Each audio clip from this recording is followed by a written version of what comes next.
bajo el humo de un farol extinto y el murmullo de una mansión que aprendió a callar, comenzaron a revelarse verdades que nadie parecía querer mirar. Esta no es solo una historia de luces rotas, sino de sombras humanas, culpa y silencios que pesan más que la noche. Y antes de entrar en la penumbra, ¿desde dónde estás escuchando esta historia? ¿Qué hora es allá donde estás ahora?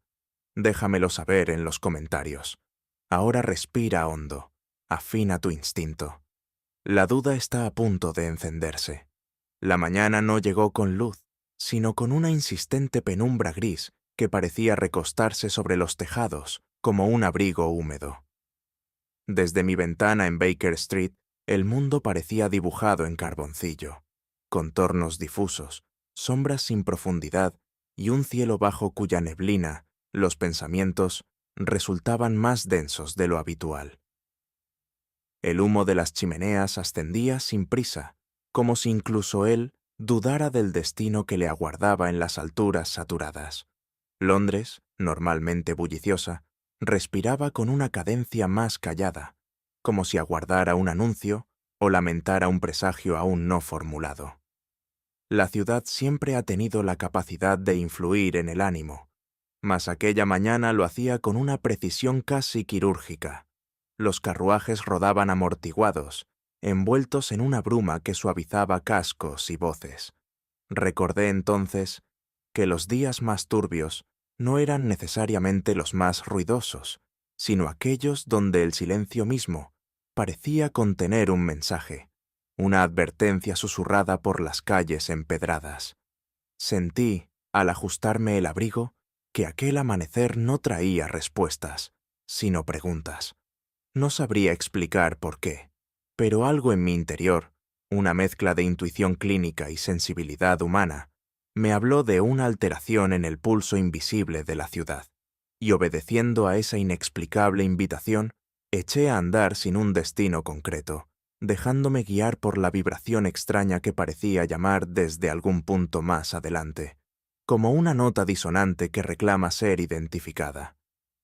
Fue en ese vagar sin propósito aparente, cuando lo vi, un farol de diseño común, apenas distinto en su estructura del centenar que jalonaba la calle, y sin embargo absolutamente ajeno a ellos. La llama que debía danzar en tonos anaranjados ardía en un verde fijo, profundo, casi mineral, como si no consumiera aire sino secretos. Ni el viento que soplaba intermitente, ni el paso de un carruaje, ni la vibración del pavimento lograban perturbarla. Era inmutable, antinatural en su compostura. Me detuve. Recuerdo cómo aquel matiz esmeralda parecía no proyectar luz, sino conocimiento, una iluminación que no guiaba pasos, sino pensamientos. Miré alrededor para asegurarme de que alguien más notara la anomalía, pero los pocos transeúntes parecían ciegos al destello, o demasiado absortos en su propio recogimiento matinal para alzar la vista hacia él. No era la vanidad del color lo que me inquietaba, sino su quietud. Las llamas son lenguaje, hablan con sus gestos, tartamudean ante el viento, se exaltan o languidecen. Pero aquella no decía nada, no oscilaba, no parpadeaba siquiera. Era un punto fijo en un mundo en movimiento, y lo fijo, lo sé por experiencia médica y humana, rara vez anuncia serenidad. Mi formación me empuja a buscar el mecanismo antes que el misterio, de modo que me aproximé con el rigor de quien examina un síntoma antes del diagnóstico. Mas ninguna de mis hipótesis preliminares sobrevivió al análisis. La combustión convencional no producía aquel tono sin aditivos específicos, y sin embargo, no percibí olor a sales metálicas, ni residuo, ni escape químico alguno. La luz parecía pura, peligrosamente pura.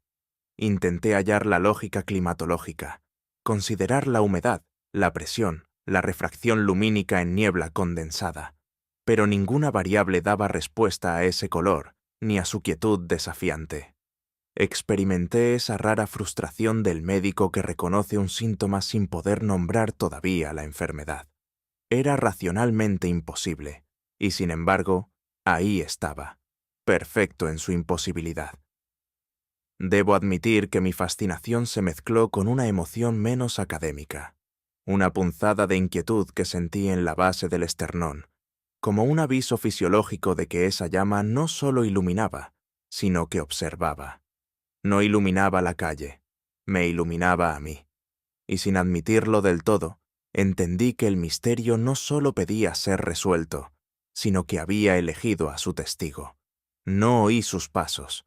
Simplemente supe que estaba allí cuando su silueta se definió entre la niebla, tan integrada al paisaje que parecía haber sido exhalado por la propia mañana. Holmes tenía esa cualidad espectral cuando se sumía en silencio, más fenómeno que presencia, más conclusión que premisa. Sus ojos no buscaron los míos, estaban ya poseídos por el farol, el abrigo oscuro, el cuello elevado, el sombrero levemente ladeado para proteger la vista del brillo directo. Todo en él era quietud calculada. Observó, no miró. Holmes rara vez mira, disecciona con la mirada. Yo, que había pasado varios minutos embelesado por el color, comprendí de inmediato que él no se detenía en el efecto, sino en la causa, en la anatomía secreta del prodigio. No pronunció palabra alguna. El silencio entre nosotros no era ausencia de comunicación, sino un lenguaje comprimido. Era el intervalo previo a la revelación, ese instante sagrado donde la verdad aún no se formula, pero ya existe. Finalmente, habló, pero no para mí. Hablaba para el misterio, desgranando posibilidades como quien clasifica especímenes. Combustión alterada, pero no errática. Iluminación impostada como señal, no como función. No afirmó, descartó. Su método nunca comienza revelando, sino negando. Lo sobrenatural cayó primero bajo la hoja de la navaja lógica. Su voz era baja, casi confidencial, como si la llama pudiera escuchar y ofenderse. Morí de anticipación por la conclusión, pero Holmes solo trazó el perímetro del acertijo, jamás su centro. La llama es mensaje o mecanismo, tal vez ambos, pero nunca decoración. Y al decirlo, ladeó apenas el rostro, atento a la calle, no al fuego. Comprendí entonces que la clave no residía en la luz, sino en quien la mirara, o evitará mirarla deliberadamente. Y fue entonces cuando lo vi. Un hombre al otro lado de la acera, demasiado quieto para ser casual, demasiado rígido para ser inocente. Su abrigo parecía prestado, su cuello tensado como si temiera que su sombra lo denunciara. Sus ojos, más brillantes que la llama verde misma, no parpadeaban sobre el farol. No solo miraba, esperaba. Esperaba un cambio, una señal, o quizá el valor para huir. La ansiedad era tan visible que casi tenía sonido. Era ese tipo de nervios que no nacen del miedo a lo desconocido, sino del terror a ser reconocido. Holmes no giró la cabeza, pero supo. Siempre sabe. Y sin dramatismo alguno, como quien decide cerrar una ventana antes de la tormenta, dio el más leve paso adelante, no hacia el farol, hacia la verdad que se escondía alrededor de él. No hubo discurso, solo una certeza tácita. Aquello no era capricho del gas ni error de manufactura. Era método, mensaje, trampa o señuelo, pero nunca accidente. Y sin decirlo, comprendí que nuestra mañana terminaba ahí. La investigación acababa de comenzar. La puerta de Baker Street no suele anunciar tragedias, pero aquella mañana la niebla traía historias en cada bisagra que crujía. Edmund Hargrove entró sin quitarse el sombrero de inmediato, no por descortesía, sino por distracción, un síntoma más revelador que cualquier presentación formal. El gabán oscuro, empapado hasta los hombros, parecía haber absorbido no solo humedad, sino cansancio. No era el frío el que lo hacía tiritar, sino una inquietud que le nacía bajo la piel. El hombre llevaba la mirada de quien conoce una sombra por nombre y espera no ser saludado por ella. Le ofrecí asiento, pero tardó en ocuparlo. Sus ojos recorrían la sala como quien calcula salidas imposibles. Cuando por fin habló, la voz le sonó firme solo en el intento. En su dicción aún resonaba una educación de privilegios, mas en el temblor mínimo de las consonantes se percibía la erosión de noches sin sueño. No era un temor absoluto. El terror puro paraliza. Era un miedo que permitía moverse, y por eso mismo resultaba más peligroso. Un miedo que obliga a actuar, incluso cuando no se sabe contra qué. Holmes, que no había alzado la vista de su cuaderno, ya lo leía mejor que yo antes de que Edmund pronunciara su primera petición. Había en sus manos una historia que no necesitaba ser contada para saberse. Dedos delgados, articulaciones tensas, uñas cuidadas con esmero. Hasta las últimas semanas. Un leve deterioro en los bordes hablaba de noches donde el autocontrol cedió ante la ansiedad. No era un hombre inclinado a la dramatización. Por eso cada gesto involuntario se volvía confesión.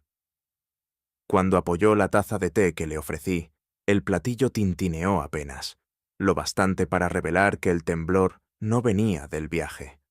Sus ojos eran claros, de un gris casi azul que en mejores días habría transmitido determinación. Ahora reflejaban vigilancia, como si esperaran que el mobiliario revelara una intención oculta.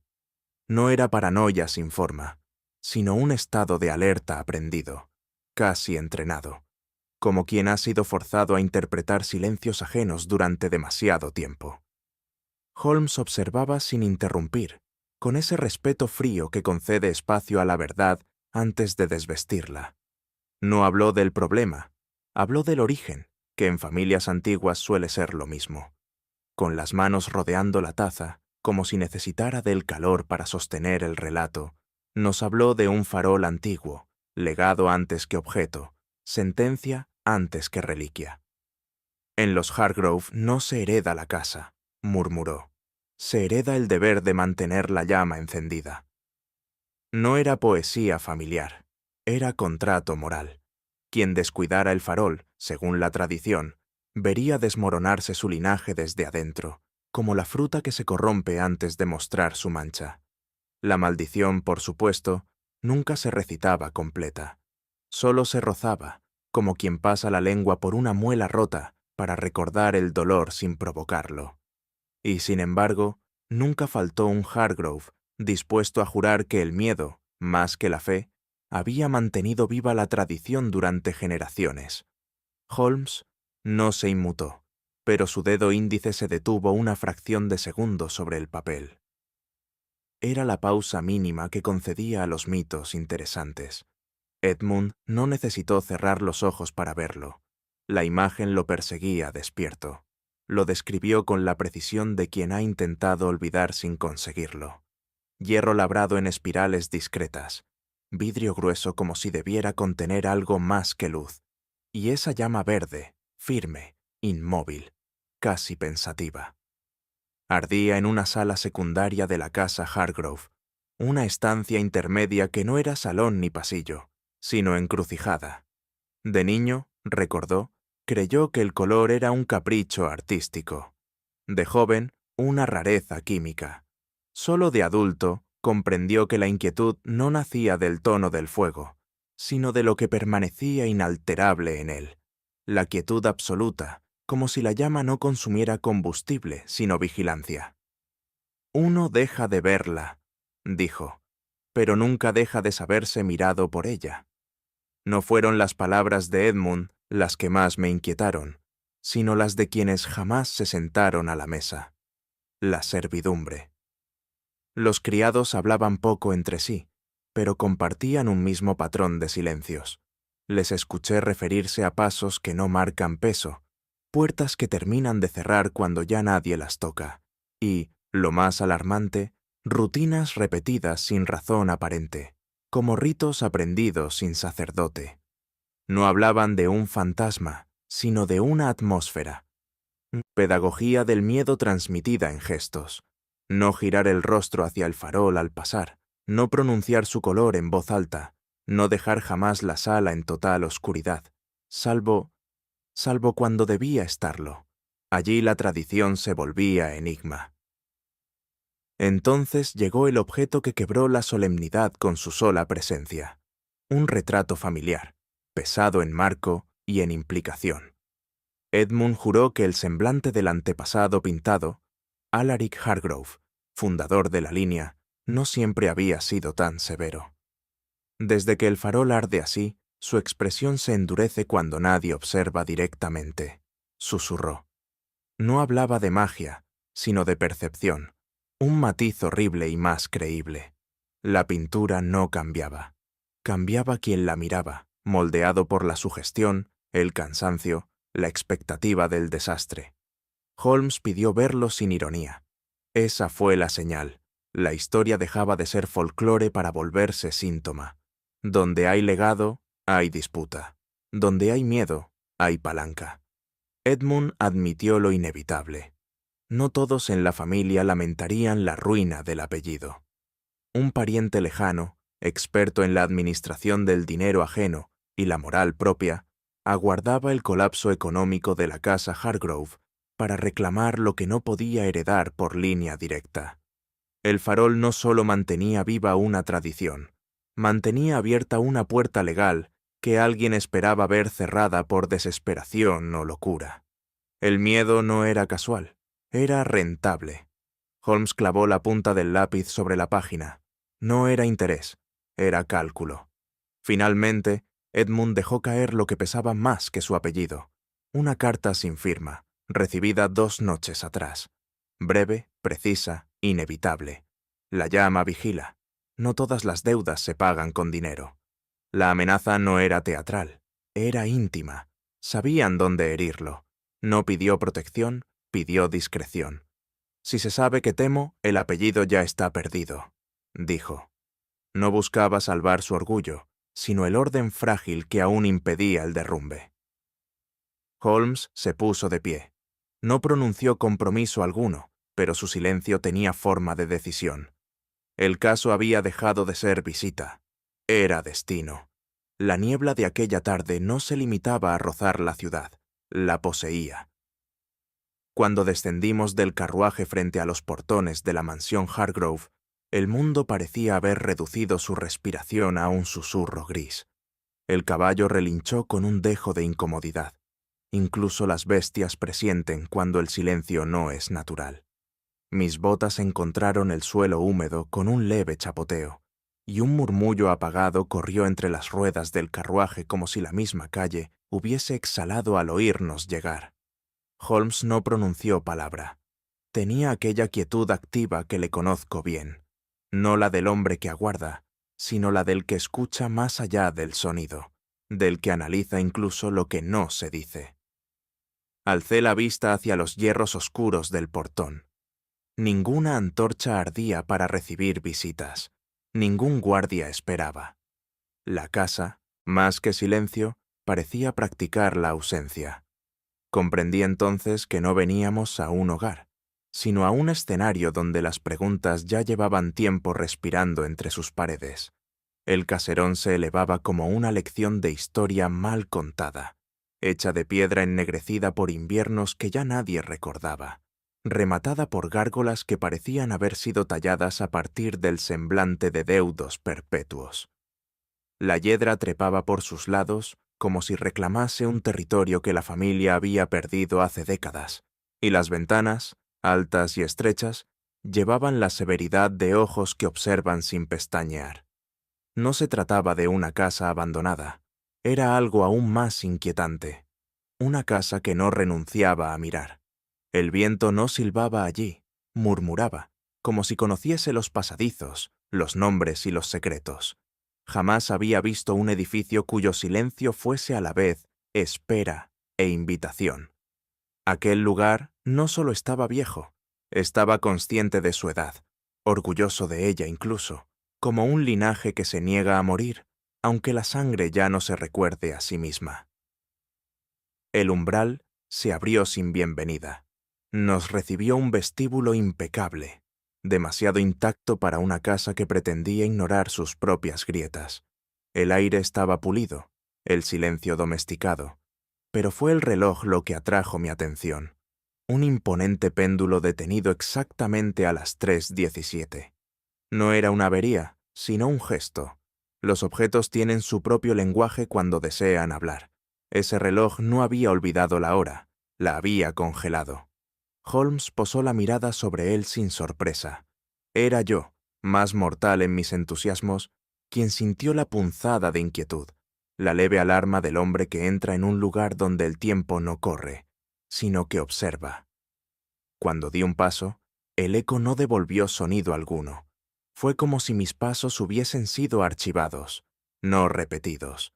Los antepasados colgaban a ambos lados como testigos a quienes nadie había pedido comparecer, pero que aún así habían decidido estar. Sus marcos dorados mostraban linajes orgullosos, cuellos rígidos, fortunas heredadas y sonrisas que no buscaban ser cálidas, sino correctas. Sin embargo, en los pliegues de las telas, en la posición de los anillos, en el modo en que algunos dedos se tensaban sobre puños de bastones o respaldos de sillas, había señales de revisiones recientes. Un broche restaurado, una sombra corregida, un adorno agregado con menor destreza que el resto del cuadro. No eran pinturas que hubiesen envejecido pasivamente. Alguien las estaba ajustando, cuidando el relato visual de la familia con la misma ansiedad que exige un testamento disputado. La mujer que finalmente nos recibió tenía el porte de quien ha convivido demasiado con secretos ajenos. Su cofia era impecable, su expresión menos decidida de lo que superaba su postura.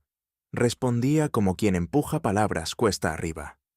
Cuando mencioné el farol, su mano derecha se cerró apenas, traicionando un reflejo más rápido que su voz. Dijo poco, pero lo esencial, que la casa nunca descansa del todo, que los pasillos conversan después de la medianoche, y que nada que arde en esta mansión lo hace únicamente por la llama. Cada frase era breve, cada silencio demasiado largo.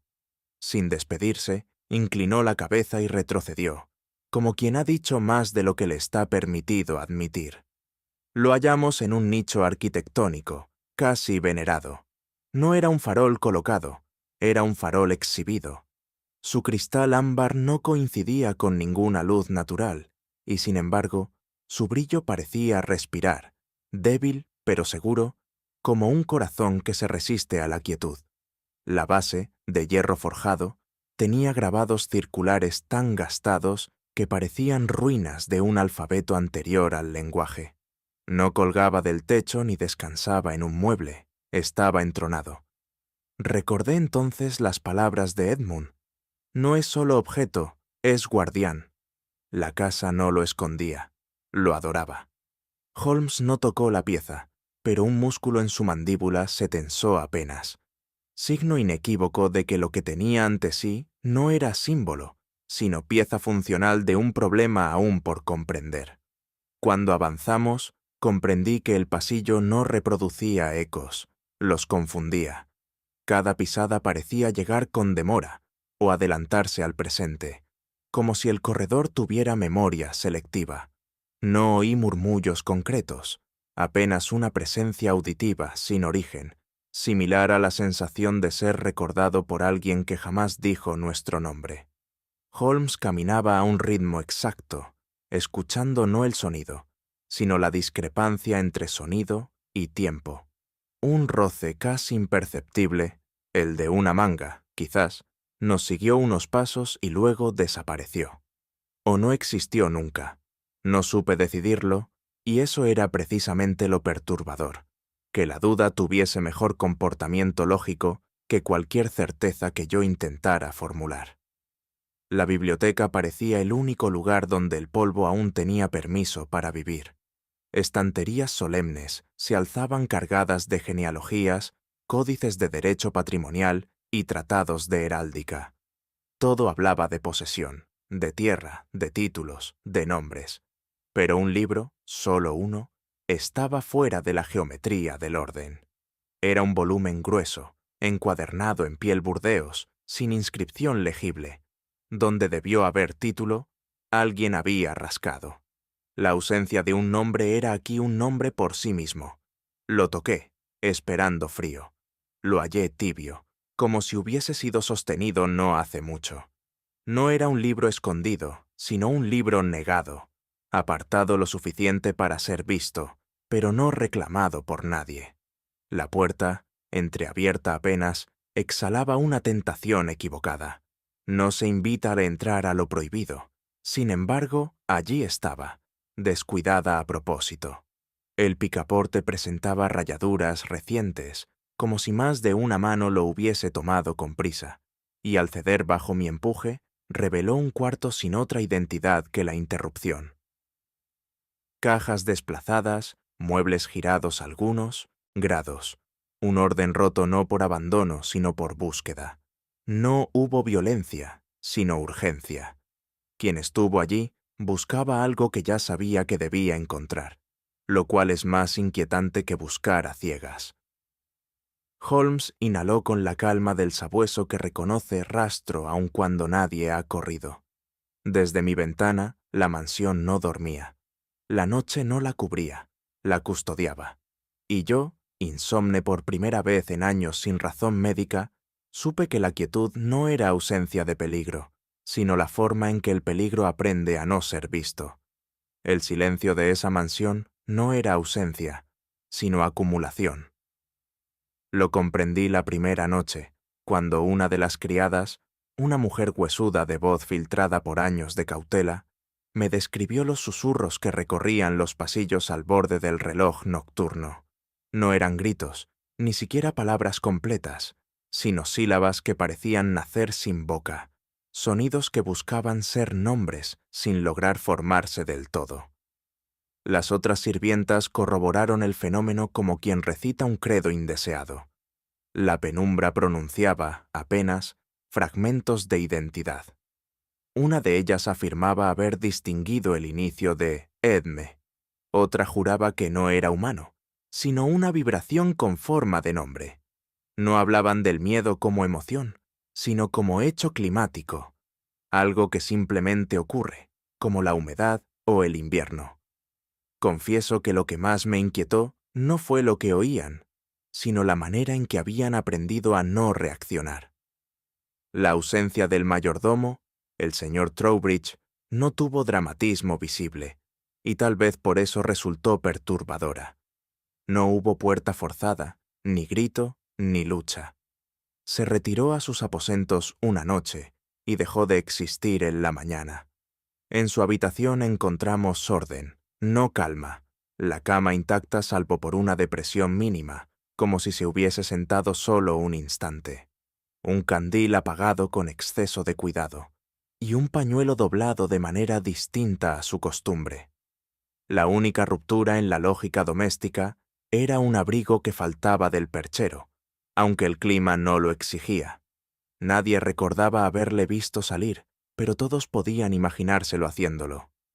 Lo más inquietante de una desaparición sin ruido es que obliga a sospechar del propio oído.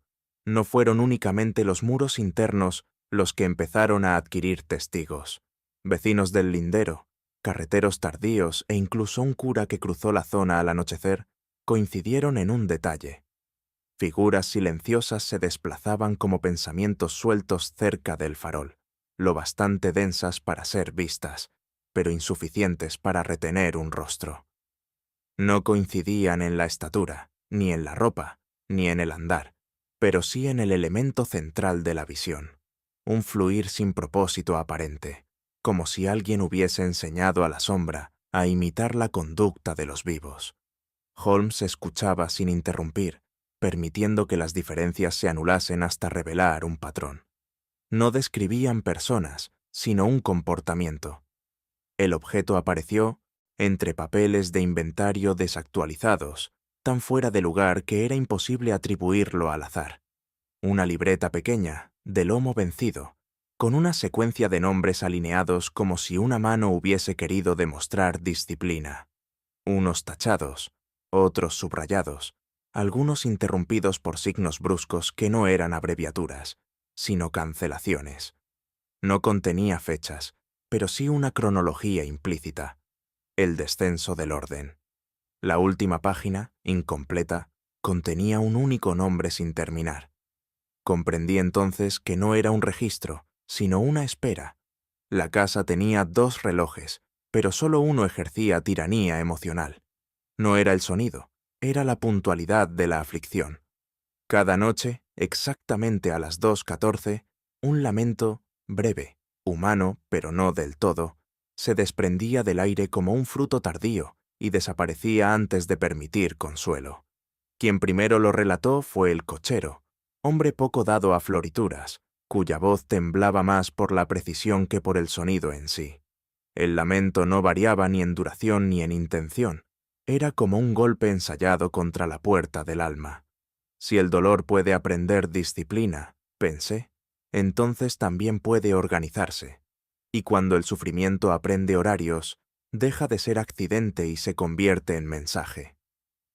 La joven que sirvió el té tenía los ojos del animal pequeño que detecta tormentas antes que los cielos. Habló con la voz quebrada no por el miedo, sino por el peso de compartirlo. Dijo que su abuela, antigua nodriza de la familia, le enseñó que los Hargrove no solo heredaban bienes, sino ecos, presencias adheridas al apellido, despertadas por ofensas antiguas que nadie se atrevía a contar de frente. Ella no temía al farol, temía a quien escucha a través de él. No todas las pistas tienen la cortesía de conservar forma, pero algunas conservan intención.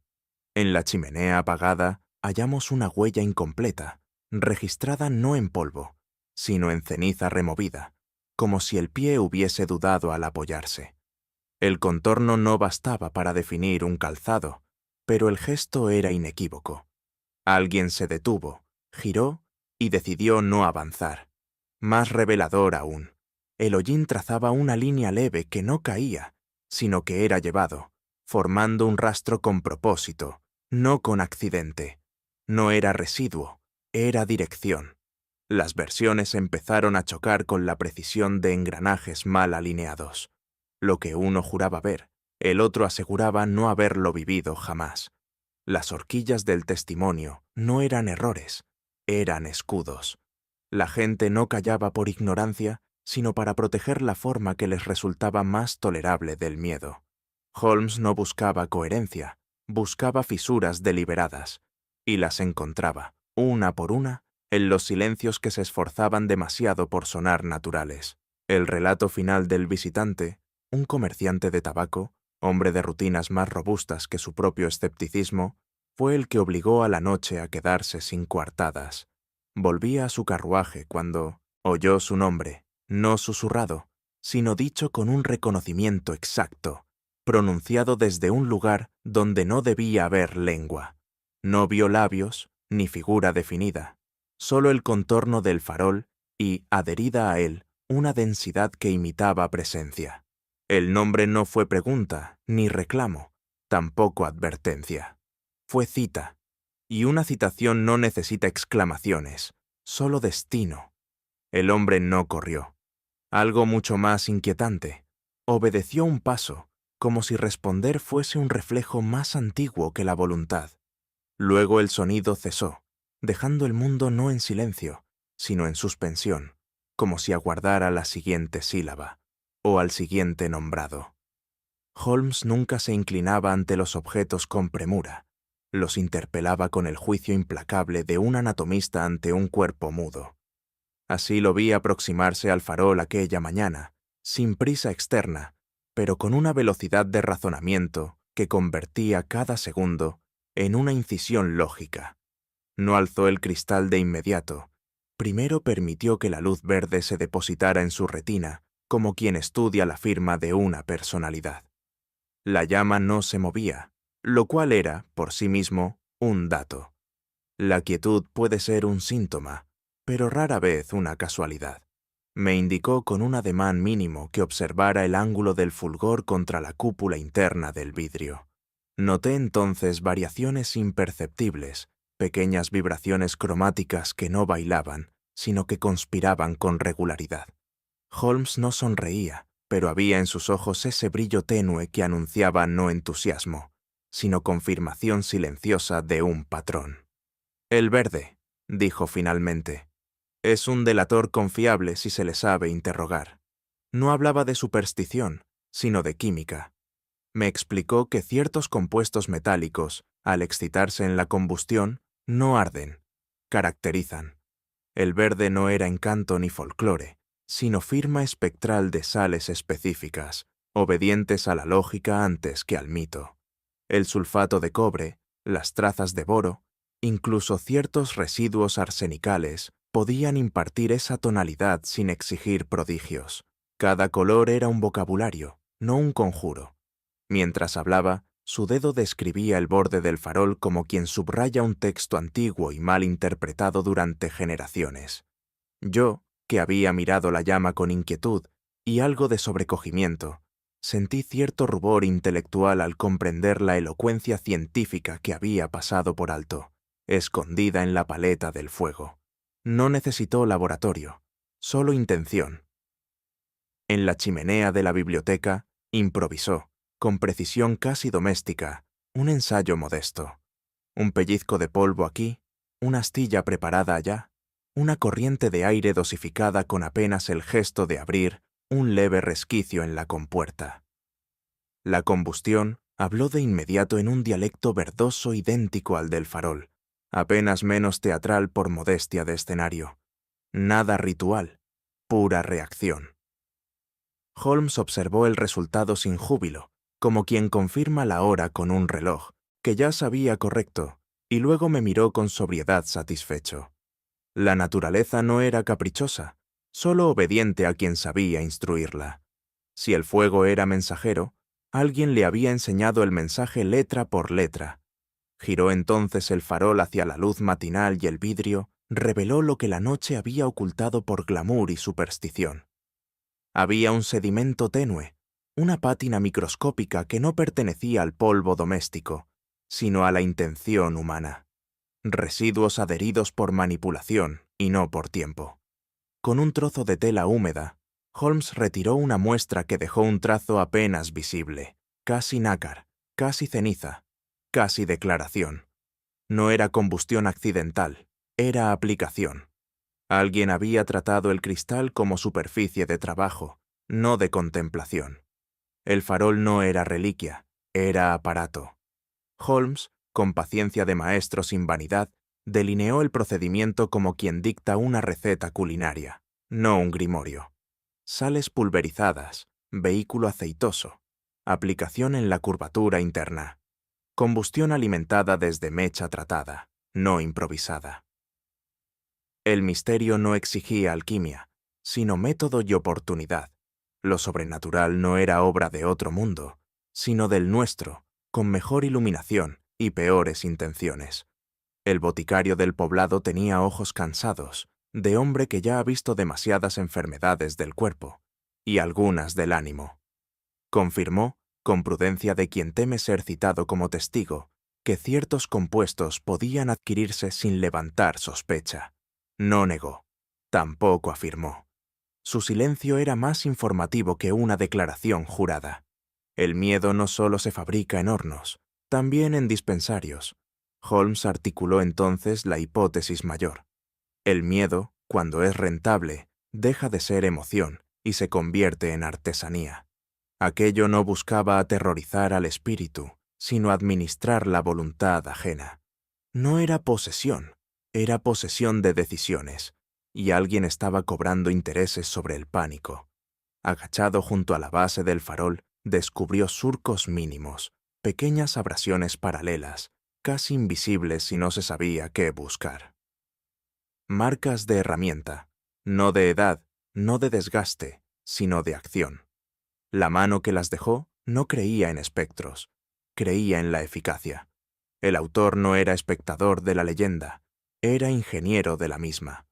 Holmes se incorporó, y sin necesidad de elevar la voz, dejó caer una verdad más fría que la niebla nocturna que envolvía la finca. Watson, lo que no es demonio, a veces exige más cautela que el mismo infierno. Las bestias sobrenaturales no razonan. Los hombres, en cambio, sí planifican. No había dramatismo en su advertencia, solo precisión quirúrgica, pero fue suficiente para que el aire pareciera tensarse a nuestro alrededor, como si la noche, al otro lado de las paredes, hubiese decidido escuchar. Entró con una precisión casi musical, como si el aire se hubiese entrenado a sí mismo para despejarle el paso. Lady Cordelia no necesitó anunciar presencia alguna. Su quietud la proclamaba con más autoridad que un nombre en voz alta. Vestía tonos discretos, aunque no humildes, grises que parecían haber aprendido a no reflejar más luz de la necesaria. El leve gesto con que acomodó el pañuelo entre sus dedos revelaba una disciplina antigua, la clase de autocontrol que no se aprende, sino que se sobrevive. No hubo temblor en su paso, ni prisa en su inclinación de cortesía, y, sin embargo, percibí, en ese silencio que precede a las palabras seleccionadas con bisturí, que aquella calma era una superficie calculada, un campo de fuerzas que escondía muy bien su centro. Holmes, sin moverse, la observaba como quien abre un libro por una página ya señalada. Su rostro era un tratado sobre la inmovilidad elocuente, no impasible por ausencia de emoción, sino por destreza en contenerla bajo llave. Sus ojos, especialmente, parecían clasificar todo lo que tocaban, no para comprenderlo, sino para recordarlo con exactitud mercantil. Había en ellos una memoria que no perdona y no se ablanda, un registro que pesa y archiva sin poesía. Me sostuvo la mirada el tiempo exacto para que yo entendiera que la mía no la intimidaba, y luego, sin alarde, la retiró como quien guarda un instrumento bien afinado. Holmes inclinó la cabeza una fracción de pulgada, ese gesto mínimo que delataba reconocimiento, casi respeto. El salón respiraba ascendencia. Sobre la chimenea pendía un retrato familiar, pesado de marco tanto como de legado.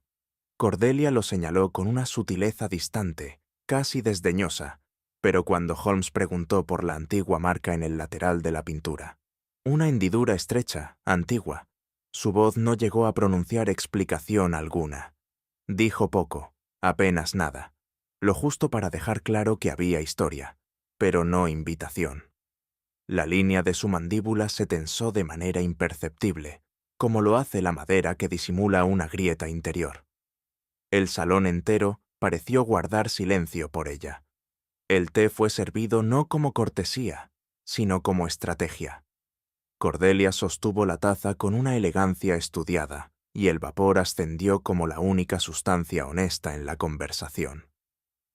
Holmes observaba sin prisa, lanzando preguntas suaves como quien prueba puntos de presión en una cerradura antigua. Las respuestas, envueltas en amabilidad, aterrizaban siempre con el mismo ritmo, el suficiente para parecer sinceras, nunca tanto como para serlo. «Pocas cosas sobreviven intactas en esta casa», dijo él. «Ni en ninguna», respondió ella, sonriendo con la cortesía de una esgrima social perfecta. Las palabras no eran mentiras, tampoco verdades. Eran la más refinada de las defensas, lenguaje como cortina, transparencia como distracción. De una gaveta lacada, extrajo una carta cuyo papel parecía haber sido contemporáneo de una promesa incumplida. No la leyó del todo, no en voz alta. Apenas dejó que frases particulares escaparan como chispas. Palabras sobre deshonra, sobre un linaje ofendido, sobre un juramento que la sangre registra mejor que la tinta. El silencio entre cada frase era más importante que las sílabas pronunciadas. Imaginé, quizá por primera vez, que el pasado no dormía en esa casa. Hacía guardia. Cuando terminó, no dobló el papel. Lo dejó respirar, como si la carta aún hablase incluso cerrada. Entonces lo dijo. Un nombre. No lo expulsó, lo posicionó. Y al hacerlo, su voz no flaqueó. Pero su gesto, un levísimo movimiento bajo el pómulo, el músculo más sincero del cuerpo humano, traicionó aquello que el timbre ocultó. Ese nombre era llave y herida a la vez. Holmes no necesitó repetirlo. Lo atrapó como se captura una pieza en el tablero antes del jaque. Mientras hablaba, mis ojos se desviaron a los objetos que la rodeaban como satélites. Un broche guardado con exceso de celo, un sello familiar dispuesto a la vista, pero jamás al tacto. Libros cuyas páginas más recientes estaban paradójicamente menos gastadas que las antiguas anotaciones en los márgenes. No eran adornos, Eran argumentos silenciosos. Cordelia no acumulaba recuerdos, reunía garantías. Todo señalaba una voluntad antigua y exacta: preservar, controlar, asegurar y quizá, llegado el caso, defender. La discreción, caballeros, tiene precio, pero también recompensa, dijo entonces, sin dramatismo, como quien discute el clima financiero de la temporada. No había temblor, solo cálculo sereno. Hablaba de acuerdos posibles, de puertas que podían no abrirse si nadie empujaba. Aquella no era una petición, era un sistema de pesos y medidas donde todos pagaban, incluso cuando creían ganar. Y fue entonces cuando sonrió. No la sonrisa breve y social del protocolo, sino otra más lenta, deliberada, como un abanico que se abre solo para ocultar mejor el rostro. Era una curvatura mínima, casi amable, casi luminosa. Pero yo, que ya había aprendido a escuchar gestos como otros escuchan palabras, advertí el borde sutil que lo afilaba. Una sonrisa capaz de cerrar tratos, disolver ilusiones y, si se le exigiese, firmar epitafios sin manchar la pluma. Holmes lo vio también. Me di cuenta porque no reaccionó, y en Holmes la ausencia de reacción es forma superior de atención. El aire permaneció quieto un instante más, suspendido entre lo que se había dicho y lo que ninguno de nosotros se atrevía aún a formular. Y supe, sin necesidad de que nadie lo declarara, que aquella mujer no era pieza en la historia. Era una de sus manos. La mesa del salón nunca pareció tan poco destinada a la vida doméstica como cuando Holmes decidió reclamarla como territorio de investigación. Sin alzar la voz ni solicitar permiso alguno, desplegó sobre ella un pañuelo de lino, y sobre éste fue disponiendo con calma quirúrgica una serie de objetos que, por su humildad, jamás hubieran delatado el verdadero alcance de su propósito. Una lupa de aumento severo, una navaja de punta fina, pequeños, recipientes de vidrio rescatados del botiquín de viaje, y, lo más notable, una serenidad de quien convierte cualquier espacio en laboratorio por pura fuerza de método. No había espectáculo en sus gestos, solo exactitud. Observé cómo el farol, hasta entonces casi un personaje de la casa, era colocado sobre la mesa como un paciente cuyo diagnóstico ya ha comenzado antes de la primera pregunta. Holmes no pronunció palabra, pero el aire entero se acomodó a la gravedad del examen que iniciaba. Bajo la primera inclinación de la lupa, el hollín dejó de ser hollín y se convirtió en documento. Finísimas partículas negras, interrumpidas por salpicaduras casi imperceptibles de un brillo metálico, trazaban una crónica que ninguna declaración humana había revelado. Con la punta de la navaja, Holmes extrajo una muestra mínima, tan ligera que yo apenas pude seguir el movimiento, y la depositó sobre un trozo de papel.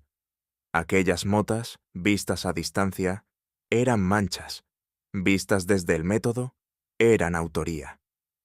No todas las manos dejan la misma caligrafía en el carbón, murmuró, más para la lógica que para mí. Yo asentí, sintiendo que por primera vez la oscuridad se dejaba interrogar.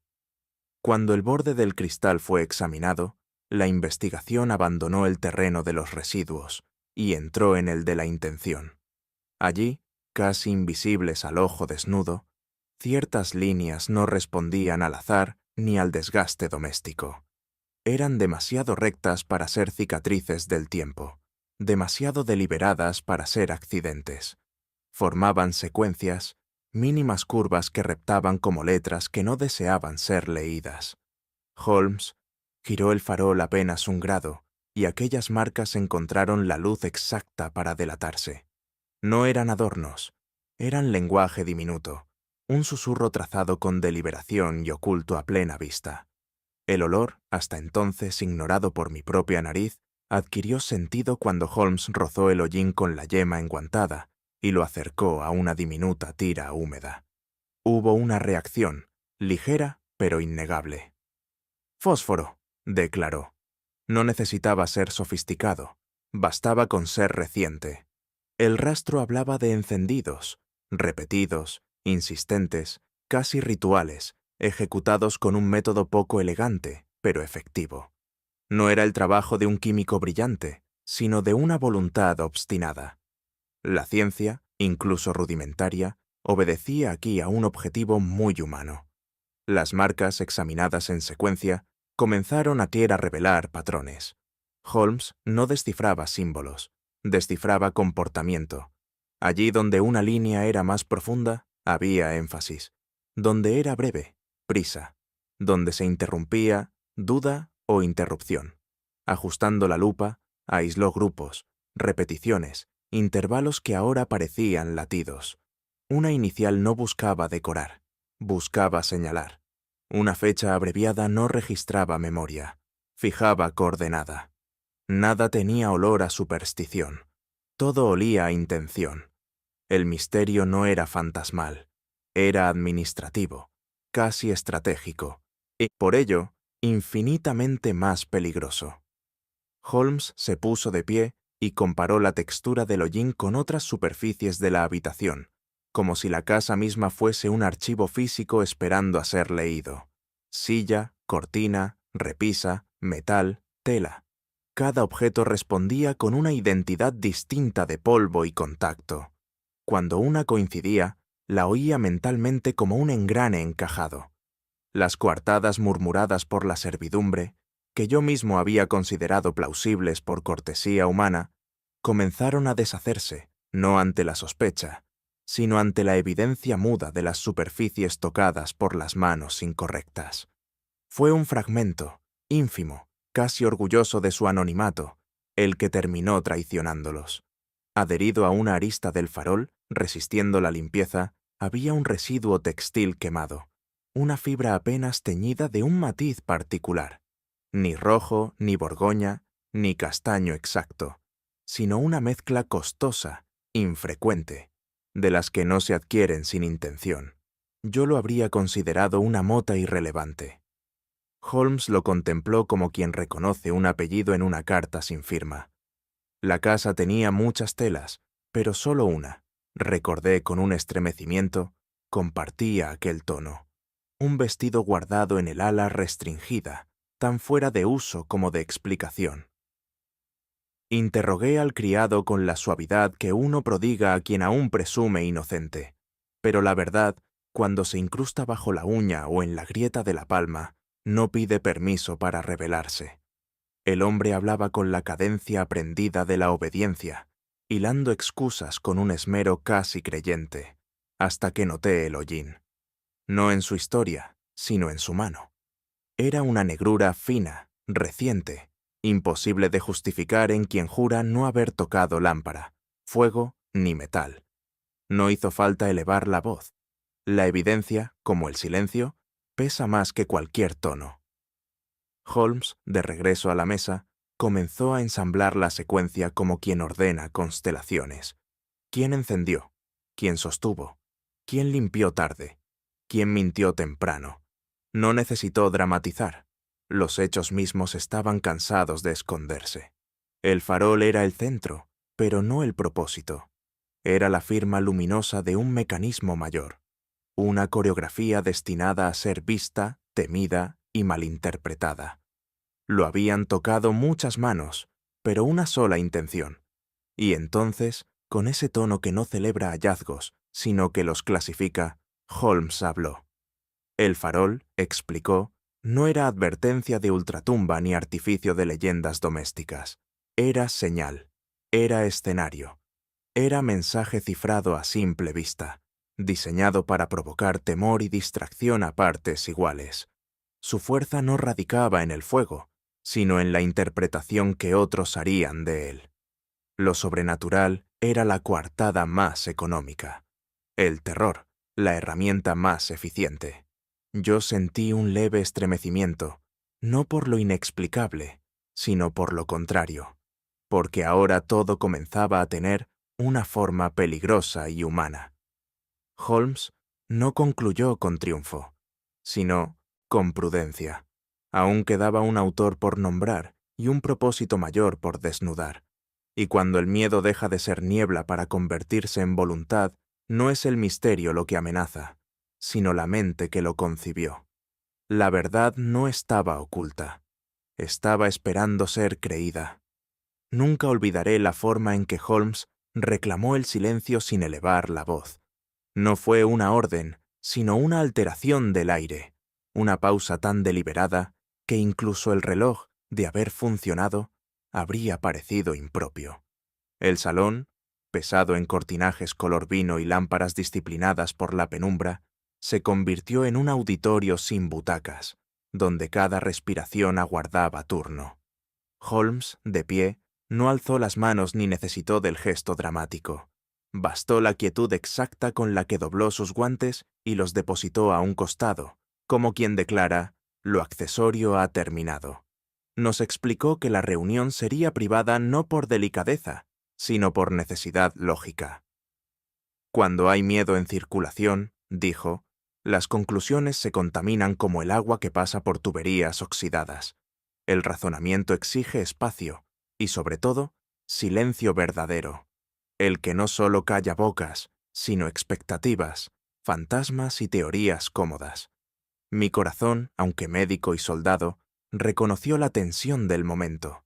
No se trataba del temor a lo inexplicable, sino a lo explicable inminente. Holmes no preparaba la escena, preparaba las mentes, y el silencio, denso y absoluto, fue su primer argumento. El farol no es un arma, declaró, es un discurso. La frase cayó con una precisión que neutralizó años de superstición en una sola línea. La función del objeto, explicó, no era dañar, sino persuadir. Su luz no quemaba piel, moldeaba conductas. Lo sobrenatural no era el mensaje, sino el sobre. El engaño, de hecho, prospera allí donde el miedo ya vive. Bastaba un empujón visual para convertir la sospecha en certeza colectiva. Enumeró las premisas con la claridad de un anatomista. El farol no fue ocultado, sino colocado para ser visto. No actuaba en secreto, sino en ceremonia. Su efecto no era inmediato, sino acumulativo, como el frío que no hiende por filo, sino por persistencia. Si su propósito fuese daño directo, habría sido silencioso, eficaz y simple. Pero lo teatral, recalcó, nunca es eficiente, es persuasivo. Yo asentí sin interrumpir. Por primera vez, no sentí que el caso se adentraba en tinieblas, sino que salía de ellas. No perseguíamos un espectro, sino un diseño. Holmes desarmó el artificio con la serenidad de quien exhibe el mecanismo de un reloj sin rencor hacia el engaño que ejercía. El humo no era inusual en composición, pero sí en proporción. La minúscula infusión de sales alteraba la combustión lo suficiente para corromper el color, apenas desplazándolo hacia un verde que la mente, predispuesta, interpretaría como señal de ultratumba. La llama misma no amenazaba, pero sugería promesas antiguas, cuentos ya incrustados en la memoria de la casa. La ubicación del farol, continuó, no obedecía a geometría práctica, sino emocional, visible desde ángulos imperfectos donde la visión humana completa espacios con imaginación. Ni demasiado expuesto, ni demasiado oculto. Una aparición diseñada para sembrar, no para demostrar. Era alquimia psicológica, no química. El objetivo no era crear fuego extraño, sino crear la idea de fuego maldito. Y el efecto había sido exacto. Y entonces llegamos a lo esencial. El miedo no fue un daño colateral, sino la herramienta primaria. Ninguna familia se manipula por persuasión lógica cuando puede manipularse por parálisis emocional. El temor, cultivado con paciencia casi agrícola, había homogenizado voluntades, silenciado discrepancias y convertido a cada miembro en guardián involuntario del engaño. Holmes lo expresó con una severidad casi doliente. Una familia que duda de sí misma no requiere cadenas. Bastaba el murmullo, la luz indebida, el relato heredado, el sobresalto oportuno. El truco no residía en convencerlos de una mentira, sino en hacerlos desconfiar de cualquier verdad que compitiera. Yo sentí un peso lento en el pecho, no por el artífice del engaño, aún sin rostro, sino por su precisión humana. No temíamos a lo imposible, sino a la arquitectura del miedo, y a la mente que la diseñó con tan sobria paciencia. La noche, que para la mayoría posee un rostro uniforme, en esta casa adquirió respiración y itinerario. Holmes no reconstruyó los hechos como quien ensambla un rompecabezas, sino como quien escucha una melodía recordada y corrige una nota desafinada. Las señales comenzaron como anomalías ínfimas. Una ventana no del todo cerrada, la humedad de una suela en el corredor, el perfume apagado de queroseno antes del alba. Luego vino la primera desaparición, breve, casi anecdótica, convenientemente explicable. La segunda, menos dócil, obligó a inventar la coartada en lugar de narrarla. Para la tercera, la verdad ya había sido sustituida por el hábito de mentir. Holmes señaló que las coartadas no se derrumbaron por falta de imaginación, sino por exceso de coordinación. Demasiado pulidas, demasiado parecidas entre sí, como relojes distintos marcando segundos idénticos. Lo espontáneo es imperfecto, lo artificial simétrico. Y así, noche tras noche, el engaño no se ocultó. Se delató en su propia consistencia. No era un espíritu lo que rondaba la casa, sino algo más común, y por ello, más peligroso. El lucro herido. Holmes habló de la herencia no como fortuna, sino como llave. Donde unos veían tradición, otro veía mecanismo. La fortuna familiar no debía dividirse, sino fracturarse. Y una familia fracturada no desafía acuerdos, no revisa voluntades, no cuestiona beneficiarios. El chantaje fue la argamasa secreta, no el chantaje declarado. Ese, burdo, deja huellas, sino el susurrado, el que ofrece protección contra el mismo miedo que previamente se ha sembrado. Cada sobresalto nocturno tenía dos propósitos: aislar a la familia hacia adentro y cerrarla hacia el mundo. El crimen no era el escándalo, sino la dependencia. El beneficio final no era solo material, era el poder de administrar el miedo convertido en obediencia. Holmes observaba a los hombres del mismo modo que un botánico observa hojas del mismo árbol, cada una distinta, ninguna inocente de su origen. El farol, me explicó, no llevaba la firma del artesano, sino la del carácter, la forma de sostenerlo, de limpiarlo, de encenderlo, el grado preciso de teatralidad, nunca excesiva, nunca insuficiente, la preferencia por la sugestión antes que el impacto. Todo señalaba a alguien que no deseaba ser temido, sino necesitado. Los implicados se movían como ejecutantes, no como autores. Un director invisible, sin ensuciarse las manos, les otorgaba gestos y coartadas como quien entrega máscaras. Y el patrón no era caótico, sino psicológico. Cada miedo sembrado era personalizado, hecho a la medida de quien debía sufrirlo. La perfección siempre fue el primer tropiezo. El autor del engaño calculó el efecto, pero no la observación. Ajustó el viento, pero olvidó el polvo. Eligió las sombras, pero no el eco. Controló la llama, pero no la huella de la mano que abría el depósito de aceite. Cada error era menor, insignificante en aislamiento, pero decisivo en constelación. El culpable creyó que la gente recuerda lo extraordinario, cuando en realidad recordamos lo incongruente. Y lo incongruente no era el farol, sino los detalles auxiliares, la llave que aparecía tibia a medianoche, la dirección del hollín ascendiendo contra la corriente del aire, la rigidez antinatural de las excusas aprendidas. No falló la ilusión, sino su andamiaje humano. Y la mente humana, por más astuta que se crea, nunca es invisible a la lógica. Cuando todas las piezas encajan, aparece una pregunta más peligrosa que el crimen. ¿Qué hacer con la verdad?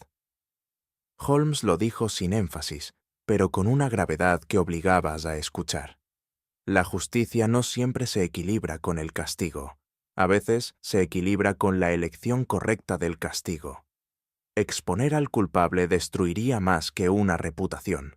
Pulverizaría un apellido, un legado, una historia que, pese a su corrupción reciente, no merecía un epitafio público. Pero el silencio sería complicidad, y Holmes jamás habitó ese territorio.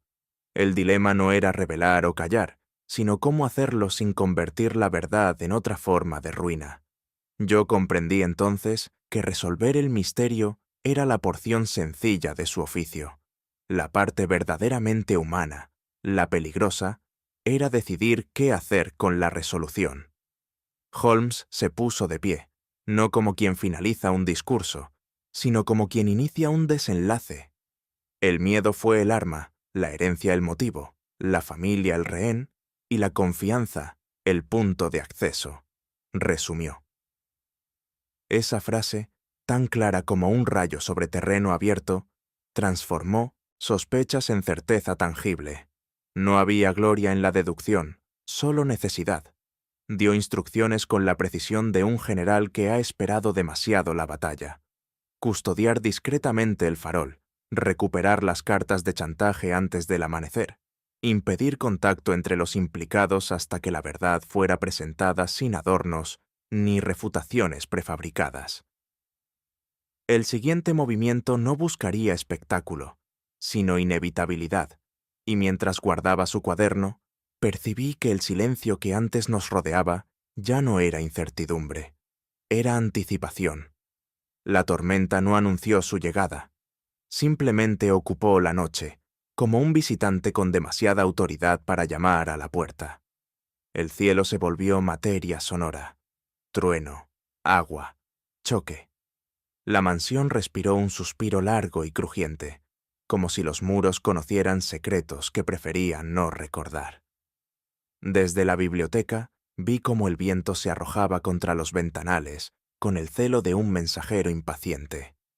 La lluvia lamía el vidrio con trazos irregulares, como dedos tratando de escribir una advertencia. Holmes permanecía inmóvil, pero alerta, la mente encendida bajo la quietud de su figura. Nada en su postura era dramático, y sin embargo, sentí que estaba listo para una fractura del destino. El orden de aquel hogar, si alguna vez existió, era ya una ilusión sostenida por pura costumbre. Ahora, incluso esa costumbre temblaba.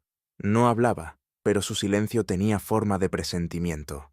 Y yo, que he aprendido a leer sus silencios mejor que sus palabras, supe que algo definitivo estaba por suceder, algo que el viento no escondía, solo subrayaba. El primer resplandor fue tímido, casi respetuoso, como si pidiera permiso a la noche antes de revelarse. Una luz ámbar, perfectamente redonda, suspendida entre los árboles del jardín trasero. No era un farol olvidado ni el parpadeo errático de una llama combatida por el viento. Aquello era intención pura, un mensaje óptico cifrado en fuego. Holmes lo observó con un entornar de ojos tan leve que podría confundirse con indiferencia si no conociera el peso real de ese gesto. «No ilumina el camino», murmuró. «Marca al interlocutor». La luz no estaba colocada para ayudarnos a ver, sino para ser vista por alguien específico. El lenguaje de los clandestinos nunca es heroico, es práctico. Una señal que no advierte, que convoca. Quien encendió el farol sabía que sería reconocido, y que la respuesta, cualquiera que fuese, ocurriría bajo la misma tinta oscura del cielo. Salimos sin ceremonia. El suelo del jardín no crujía, sorbía. El barro no devuelve sonido, lo captura, como si la tierra conspirara en favor del sigilo. Avanzamos siguiendo una huella irregular, que aparecía y desaparecía, no porque fuese indecisa, sino porque deliberadamente elegía dónde ser vista. Un rastro que sabía que sería buscado. Holmes no caminaba, leía el terreno. Era como ver a un violinista modular cada nota de un instrumento que nadie más oye. La huella se mezclaba con pisadas más antiguas, las del servicio, quizás, o las de inquilinos inocentes, hasta que distinguirlas se volvió un ejercicio casi moral. Seguimos al autor de los hechos o a la multitud que sin saberlo sirvió de disfraz. La lluvia, enemiga de la evidencia, había llegado demasiado tarde. Lo necesario ya estaba impreso. Pero la duda, siempre oportuna, caminaba con nosotros. No vi la boca moverse, pero el nombre llegó íntegro, perfectamente articulado, como si la oscuridad tuviera dicción propia. No era una amenaza, ni siquiera un llamado. Era un reconocimiento.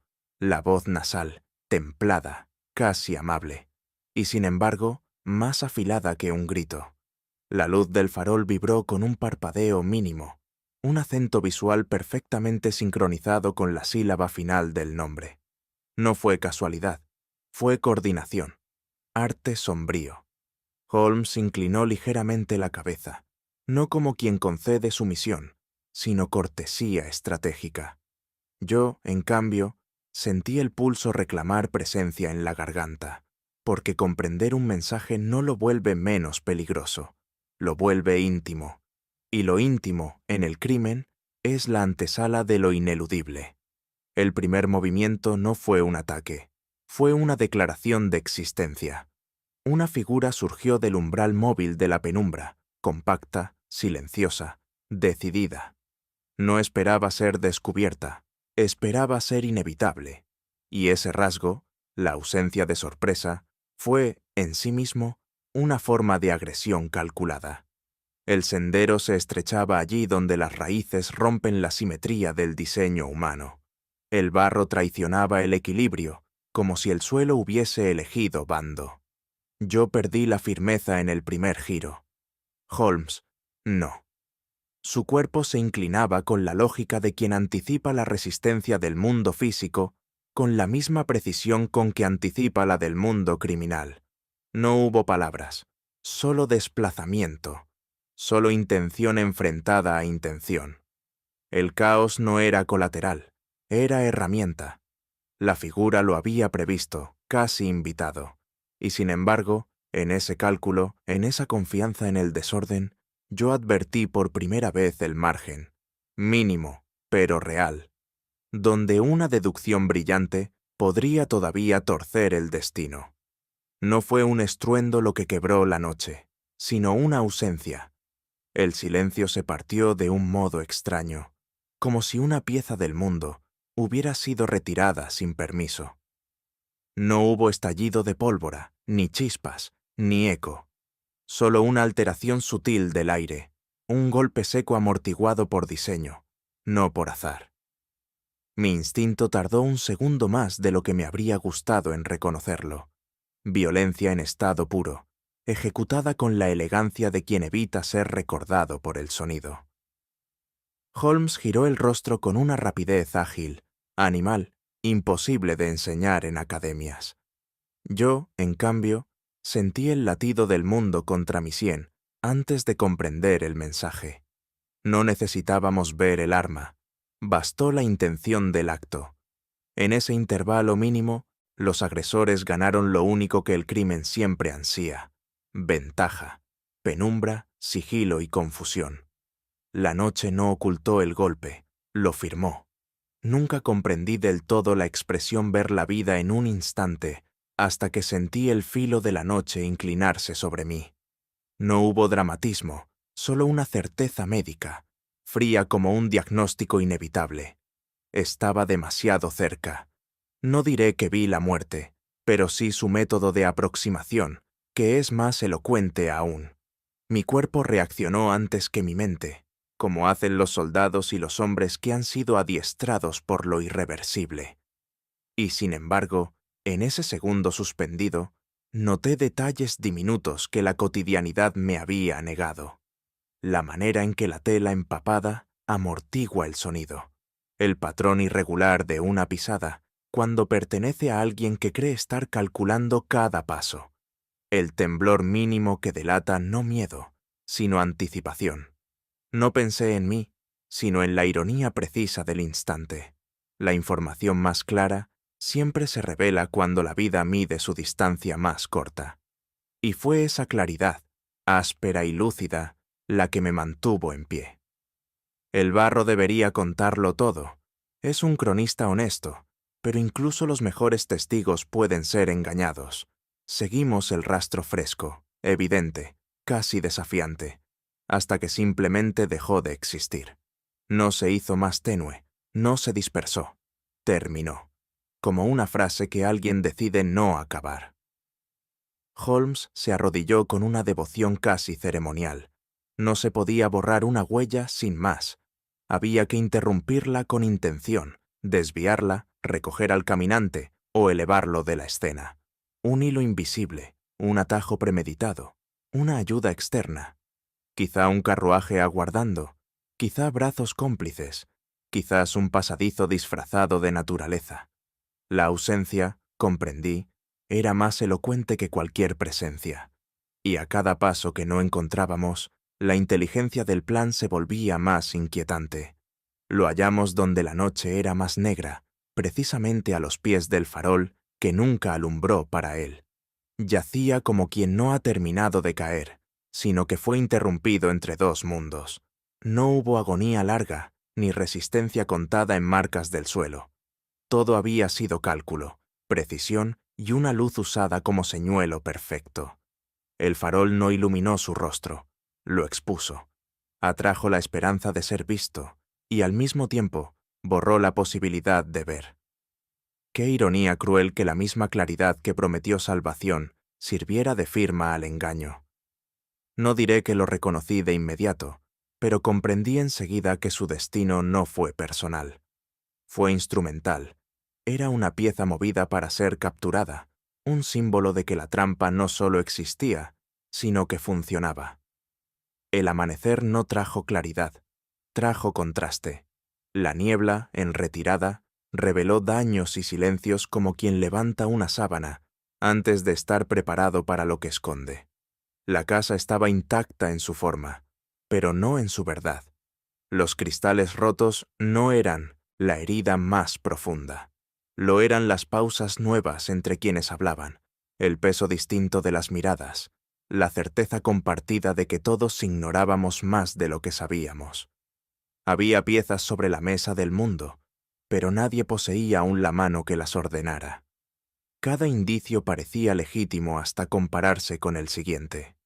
Era el momento peligroso de todo caso, cuando la historia ofrece forma, pero aún no sentido. Y el significado, en ausencia de lógica, es un huésped que llega disfrazado. La verdad, sentenció Holmes con voz baja y exacta, es un objeto frágil. No se exhibe tras hallarlo, se resguarda hasta que pueda sostenerse sola. Dispuso silencio, urgencia y absoluta discreción. Cada paso posterior sería quirúrgico. Yo asentí, consciente de que no estábamos resolviendo un misterio. Estábamos entrando en su corazón.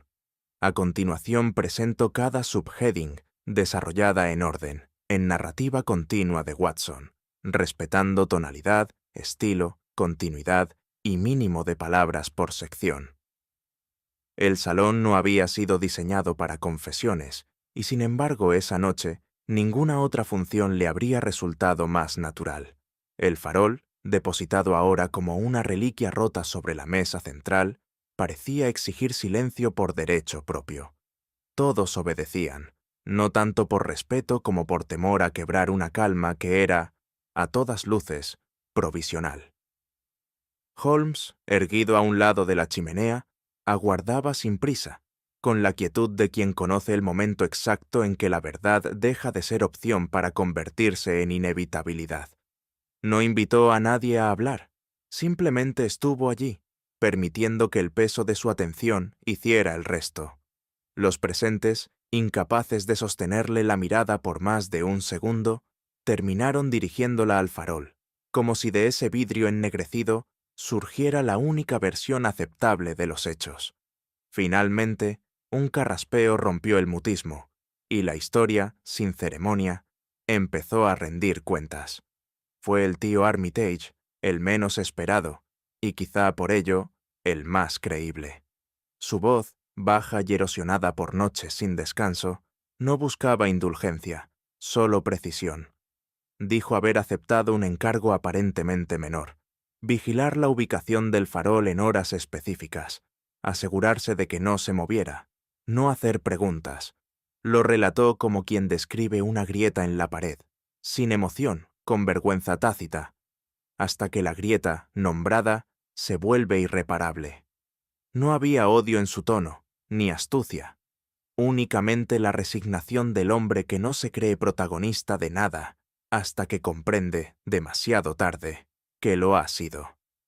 Lo escuché inhalar antes de reconocer que no preguntó porque temía la respuesta, y en ese punto comprendimos que la culpa ya no era una posibilidad, sino un peso concreto sobre su columna. Los testimonios se ordenaron como piezas bajo manos invisibles.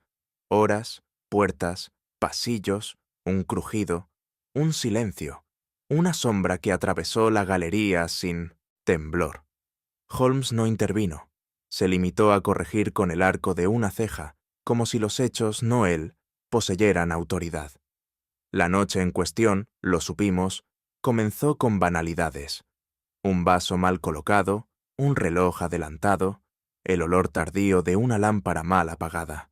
Y fue precisamente esa normalidad la que blindó el engaño. Nadie sospecha de una escena que finge no esforzarse. El farol fue encendido no para guiar, sino para convocar, no para proteger, sino para seleccionar. Al finalizar el relato, ya no hablábamos de errores, sino de precisión. La fatalidad no había irrumpido. Había sido citada con hora y discreción. Holmes se adelantó por primera vez, no para ocupar el centro, sino para mostrarlo. Explicó que el arma más eficaz no había sido el farol, ni la oscuridad, sino la economía, la amenaza contable elevada a dogma del miedo. No se manipula mejor a una familia por sus creencias, sino por sus balances.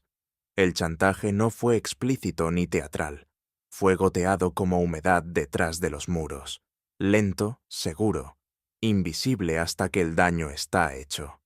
Quien lo ejerció comprendía la aritmética del pánico. Cada deuda, una cuerda. Cada favor, una cerradura. Cada posibilidad, una renuncia. Al terminar, no hubo indignación, sino reconocimiento. El dinero no compra el silencio, pero dicta su gramática. La herencia, reveló Holmes, nunca se disputó en términos familiares, sino territoriales, casi militares. No se quería poseer un nombre, sino administrarlo como frontera. Quien ganara la narrativa, heredaría el futuro. La superstición fue apenas el instrumento. La meta era la fragmentación. Una familia dividida no pregunta por porcentajes, acepta migajas. Quien sembró la duda, sembró también la distribución. La lógica era impecable en su crueldad. No ganar más, sino garantizar que todos recibieran menos que uno. Comprendí entonces que el crimen perfecto no elimina rivales, los conserva desorientados, y el heredero victorioso no sería el más noble, sino el último en ser sospechado. La pieza final la ofreció la sobrina menor, Margaret, cuya voz no buscaba clemencia sino frontera. Admitió haber entregado información, horarios, llaves, desplazamientos, creyendo estar evitando un desastre financiero inminente. Lo dijo con un valor frágil y recto, como quien encara una deuda moral sin reclamar interés. Pero también nombró al arquitecto invisible del diseño, a quien ella no había osado contradecir. Alguien cuya influencia no requería órdenes, solo silencios. La sala comprendió que la confesión podía ser espada de dos filos.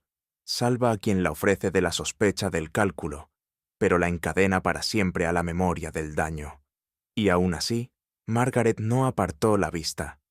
Se puede temer a la verdad, pero es imposible mirarla y seguir mintiendo.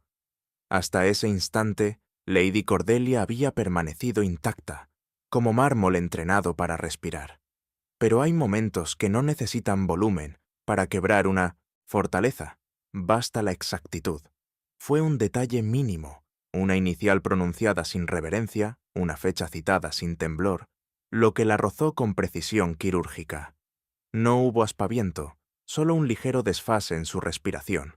el breve tropiezo de quien dominaba todas las respuestas, salvo la correcta. Su máscara no cayó, se fisuró, y las máscaras fisuradas son más reveladoras que los rostros desnudos, pues en ellas se ve no solo lo que se esconde, sino el esfuerzo exacto que costó ocultarlo. Confesiones y omisiones empezaron a acomodarse en los hombros correspondientes con la gravedad de abrigos mojados. No hubo necesidad de reproches. La responsabilidad, cuando es legítima, posee su propio idioma de silencio. Vi remordimiento sin dramatismo, alivio sin triunfo, y una aceptación solemne de que ciertas puertas, una vez abiertas, no pueden cerrarse con la misma mano. No era redención, tampoco condena. Era la madurez moral del reconocimiento. Y en ese espacio intermedio, incómodo y humano, se decidió más destino que en todos los documentos de herencia reunidos. Holmes habló al final, no para clausurar, sino para ordenar. Dijo que la luz jamás fue el enemigo, que lo oscuro no es la sombra, sino el uso que se hace de ella. El farol no mintió. Sirvió a quien decidió emplearlo como lenguaje del miedo. Por eso el crimen no era la llama, sino la gramática que la dirigió. La justicia que proponía no era ciega ni vengativa, sino óptica, revelar a cada uno en la proporción exacta de su participación, sin excedentes, sin indulgencias literarias. La verdad, dijo, no se impone por rencor, sino por claridad. Castigará a quienes la temieron y absolverá a quienes la nombraron. No habló de prisión, sino de inevitabilidad, no de castigo, sino de consecuencia. Y al terminar, el salón ya no pareció un tribunal, sino un umbral. Afuera aguardaba la noche. Adentro, por primera vez, nadie intentaba negociar con su oscuridad. No hay sonido que resuene más que el que llega demasiado tarde para prevenir nada. El estallido del farol fue seco, breve, casi tímido en su violencia, como si la explosión sintiera vergüenza de rebelarse. Cuando el cristal cedió, no voló en heroicidades, sino que se desmoronó en una constelación áspera de fragmentos, una lluvia rígida que no centelleaba, que no buscaba belleza, solo evidencia. La llama, privada de oxígeno por la dispersión súbita, murió sin lamento, ahogada en un suspiro de hollín que descendió en silencio, lento, reverencial, como si la propia casa inhalara la verdad y exhalara ruina. No hubo gritos, solo el murmullo del polvo al asentarse, una confirmación sin palabras de que el engaño, por fin, se había quebrado por su propio peso. Holmes no se inclinó de inmediato sobre los restos, como haría un curioso, sino que aguardó, dejándolos hablar primero desde su quietud. Cuando al fin se arrodilló, no fue para interpretar un misterio, sino para traducir un idioma ya manifiesto. El cristal era soplado a molde, no tallado a mano. Los bordes revelaban tensiones provocadas, no accidentes. Entre los añicos, un residuo aceitoso, casi imperceptible, conservaba el aroma metálico propio de mezclas inflamables industriales, no alquímicas. Nada en la fractura sugería ceremonial, ni ritual, ni voluntad del destino. Todo allí, cada astilla, cada marca de calor irregular, gritaba una intención humana, torpe en su ejecución, ambiciosa en su impacto. La casa de Black Raven no tiene ojos, pero aquella noche juraría que miraba. Los habitantes, distribuidos en un semicírculo irregular, compartían una expresión casi vergonzosa, como quien descubre haber temido a una sombra proyectada por su propia mano. El alivio no fue liberador, sino pudoroso, el sentimiento incómodo de quien es absuelto por la lógica tras una larga temporada de credulidad. Nadie celebró, apenas respiraron con menor prudencia. Las supersticiones no murieron de inmediato, pero dejaron de ser oráculos y volvieron a su tamaño natural, el de cuentos envejecidos que ya nadie defiende con la voz. Holmes deslizó un sobre de papel bajo los restos con el mismo cuidado dedicado a un tratado médico. La ceniza recogida no era homogénea, revelaba fibras de embalaje, trazas de carbón procesado y partículas adheridas a residuos de sal metálica empleado para colores de llama específicos. Demasiado deliberado para ser casual, demasiado sofisticado para ser místico. Cuando murmuró el nombre del proveedor, una pequeña ferretería portuaria de Gravesend, nadie se sorprendió. La verdad, una vez sugerida, siempre parece obvia. Pero lo más revelador no fue el origen, sino la intención. Alguien quiso espectáculo, no señal divina. El fuego obliga a hablar, incluso cuando ya no arde. La prueba tangible, irrefutable, precipitó un fenómeno humano predecible. La verdad por goteo. La doncella más joven admitió haber visto paquetes sin preguntar su contenido. El cochero confesó el transporte sin verificar destino. Culpa minúscula, responsabilidades fragmentadas, pecados que solo parecen graves cuando se suman. Otros permanecieron en silencio, no por fortaleza, sino por cálculo. El silencio también es un refugio, especialmente cuando se ignora si el próximo fragmento de verdad beneficiará o condenará. Nadie mintió ya, pero tampoco dijimos que todos hablaran. Holmes, siempre lector de estructuras invisibles, expuso que el terror no se impone, se administra. Los criados no creyeron por ignorancia, sino por diseño. El rumor no creció, fue sembrado en hileras discretas. Black Raven funcionaba como todas las pequeñas sociedades cerradas. Circulan más deprisa las advertencias que las verificaciones. Quien controla el relato controla la imaginación, y con ella, la conducta. El miedo fue palanca, no síntoma. Y lo más inquietante, ninguno de los propagadores se sintió autor del engaño, solo mensajero. Las decisiones que siguieron no tuvieron el dramatismo de las revelaciones, sino la sequedad operativa de la realidad. Se asignó custodia de objetos sellados, se redactaron disposiciones preventivas y se determinó quién declararía, quién sería protegido, quién sería escuchado solo en presencia de terceros. La justicia no es un trueno, es una agenda. Holmes vigiló que no se dejara espacio para represalias, ni para la versión edulcorada del oportunista, ni para la epifanía del oportunismo tardío. No era un final, sino la estabilización mínima para impedir que el engaño, fracturado, encontrara aún cómo reorganizarse. Holmes sostuvo un fragmento de metal ennegrecido entre los dedos, no como un trofeo, sino como un recordatorio. El terror más eficaz, me dijo, no es el más grande, sino el que necesita menos explicación. El farol falló porque dependió del espectáculo, pero triunfó un tiempo porque fue suficientemente verosímil para no requerir pruebas, solo insinuaciones. Analizamos entonces la mecánica del engaño como quien desmonta un reloj mal alineado. Demasiada ambición, escasez de sutileza, exceso de artificio. No fue el mundo el que creyó, fue la incertidumbre la que se aprovechó de su pereza. Esa diferencia, insistió, es el corazón de todo embuste duradero. Mientras las últimas partículas se depositaban en silencio sobre el piso oscuro, pensé que lo frágil no es la creencia, sino el ser humano que necesita de ella para no sentirse a la intemperie del azar. El alivio que llegó no tenía forma de epifanía, sino de exhalación. El cuerpo suelta primero lo que la mente acepta después.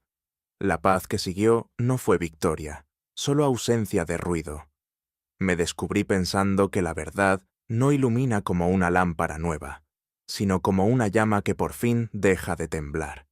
Y sin embargo, mientras la noche reclamaba los restos del engaño, algo en el fondo de mi ánimo advertía que ninguna revelación, por completa que parezca, evita que el ser humano vuelva, más tarde, con otros nombres, al terreno fértil del asombro y la sombra. La mañana llegó como un invitado que no sabe si es bienvenido. La casa de Black Raven no despertó, simplemente dejó de fingir que dormía. Los muebles seguían cubiertos por fundas de lino, que ahora parecían sudarios ceremoniales. El aire, aún tibio por el incendio, guardaba el perfume áspero del carbón viejo y del miedo extinguido. Nadie caminaba con paso natural. Cada pisada parecía medir el volumen de una verdad no pronunciada. Las paredes, despojadas del crepitar de la noche anterior, sonaban más huecas, más conscientes de sí mismas. El silencio no era paz, sino sedimentación, un polvo invisible asentándose en la conciencia de todos. Yo mismo hablaba solo con la respiración, atento a no quebrar un equilibrio cuyo significado exacto todavía no lograba definir, pero cuyo peso era innegable.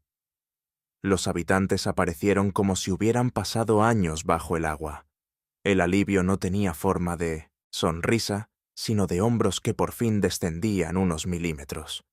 En algunos ojos vivía la vergüenza de quien teme ser sorprendido, creyendo en fantasmas ajenos. Otros, sin admitir la credulidad, parpadeaban con la torpe gratitud de quien regresa a la lógica por un camino que no deseaba admitir. La superstición no los había hecho crueles, solo absurdamente solemnes. Ahora regresaban gestos olvidados, carraspeos, miradas esquivas, manos que no sabían si ocupar bolsillos o rosarios. Lo humano reaparecía con timidez, como un animal doméstico después de una tormenta. Hubo responsabilidades asumidas a medias, otras repartidas en porciones microscópicas para no sentirse carga individual. Algunos colaboraron creyéndose espectadores, otros callaron creyéndose inocentes. Me di culpas como quien calibra el filo de un instrumento delicado. La coerción no absuelve, pero explica. La omisión no hiere con mano propia, pero empuja la herida. Comprendí que la suma de pequeñas obediencias forma el andamio de los grandes errores. Nadie encarnaba al villano completo, pero todos, en distintos grados, habían sostenido la ilusión que nos condujo a la ruina del farol.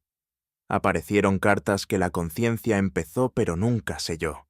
Textos temblorosos, confesiones redactadas como quien mira una puerta sin atreverse a llamar. Unos hablaban de miedo, otros de deudas, otros de esa obediencia turbia que no se nombra, pero se acata. Ninguna carta tenía destinatario final. Su dirección era la absolución, no una persona. Holmes no tocó los papeles con dramatismo, los leyó con el respeto reservado a lo irrevocable. Lo revelador no era lo escrito, sino el momento en que dejaron de escribirse. Cada silencio de tinta era una encrucijada donde alguien escogió la quietud por encima de la verdad.